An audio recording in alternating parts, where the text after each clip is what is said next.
आदमी की उम्र बढ़ती है, उसमें बुढ़ापा आता है। खासकर आदमी जब रिटायर कर जाता है, सेवानिवृत्त हो जाता है, तो उसे पग-पग पर दिक्कतों का सामना करना पड़ता है। लेकिन ये सभी के साथ होता है, परंतु उसमें भी आप हंसी खुशी रह सकते हैं, चंगा रह सकते हैं। जो सबसे अधिक महत्वपूर्ण बात है कि स्वास्थ्य पर ध्यान देना है, उसे देना चाहिए। कुछ सुझावें निश्चित रूप से मानना चाहिए। एक, कम बोलें।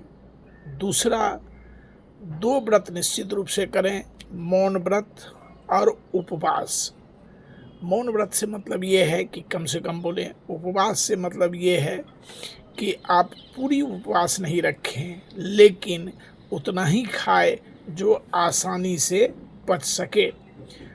तो दूसरा पॉइंट ये है कि खाने में संतोषी बने और जो मिलता है उसे ही खाएं।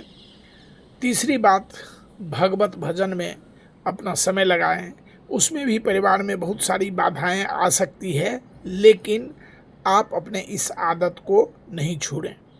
चौथी बात है कि आप प्राकृतिक जीवन शैली को जिएं। प्राकृतिक जीवन शैली से मतलब ये है कि स्वच्छ हवा में घूमें, सूरज की रोशनी में रहें और प्रकृति से जुड़े हुए भोजन को अगर कहीं भी मिलता है तो उसे प्राप्त करें। पांचवी बात है कि घर के बड़े बुजुर्ग या छोटे पर जो भी काम वो करते हैं उस पर दखल अंदाजी नहीं करें। 6, मनचाही वस्तु नहीं मिले तो संतोष करें और भगवान का स्मरण करें। इच्छा पूर्ण हो इसकी कोशिश न करें। 8वीं बात है कि अपनी धन संपत्ति का कभी किसी से बखान नहीं करें, घर के सदस्यों को भी नहीं बोले। घर की समस्या किसी दूसरे को नहीं बोलें, अपने मन में रखें। स्वास्थ्य के अनुसार काम करें। जो काम आप नहीं कर सकते हैं उसमें आप हाथ नहीं दें। कोई आपसे पूछे यह आशा नहीं है, कोई आपसे पूछ भी नहीं सकता है, आपसे बातचीत करना भी कम कर सकता है। आपको ऐसी परिस्थिति में ही रहना है।